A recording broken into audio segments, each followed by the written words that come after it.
महत्वाची बातमी। गेल्या 4 दिवसांपासून कोल्हापूरच्या धरण क्षेत्रामध्ये दमदार पाऊस होतोय। धरण क्षेत्रातील दमदार पावसामुळे नद्यांच्या पाणी पातळीमध्ये वाढ दिसतेय। पंचगंगा नदीच्या पाणी पातळीमध्ये किंचितशी वाढ झाली आहे। पंचगंगा नदीची पाणी पातळी 12 फूट 5 इंचांवरती आता पोहोचलेली आहे।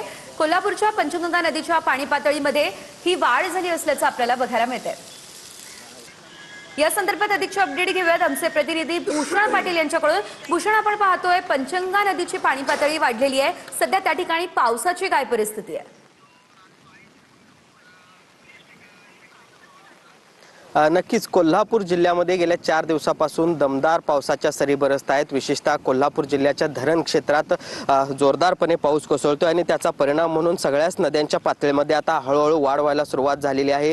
ही पंचगंगा नदीची दृश्य मी दाखवतोय। या सगळ्या पंचगंगा नदी पात्रामध्ये जी काही मंदिर आहेत ते आता पुन्हा एकदा पाण्याखाली जायला सुरुवात झालेली आहे। खरं तर 8 दिवसापूर्वी ही पाणी पातळी घटल्यामुळे या पात्रातील सगळी मंदिरं जी आहेत ती उघडी झालेली होती। मात्र आता पुन्हा एकदा ही पाणी पातळी वाढते, त्यामुळे ही मंदिरं पुन्हा पाण्याखाली जायला सुरुवात झाली आहे। सध्या पंचगंगा नदीची पाणी पातळी 12 फूट 5 इंचांपर्यंत जाऊन पोहोचलेली आहे आणि त्यामुळे एक दिलासादायक बाब म्हणावी लागेल शेतकऱ्यांच्यासाठी सुद्धा आणि कोल्हापूर शहरवासियांच्यासाठी सुद्धा। आणि अजूनही कोल्हापूर जिल्ह्याच्या धरण क्षेत्रात विशेषतः जोरदार पाऊस बरसतोय आणि त्यामुळे येत्या काळात या पाण्याच्या पातळीमध्ये अजूनही वाढ होण्याची शक्यता आहे ती वर्तवली जाते। आणि त्यामुळे गेल्या अनेक दिवसापासून कोल्हापूरकरांना या दमदार पावसाची प्रतीक्षा होती आणि अखेर गेल्या 4 दिवसापासून हा सगळा पाऊस जोरदारपणे कोल्हापूर जिल्ह्यामध्ये सक्रिय झालाय असं म्हणावं लागेल। धन्यवाद दिलेल्या सर्व अपडेट्ससाठी। तर आपण पाहतोय कोल्हापूरच्या पंचगंगा नदीच्या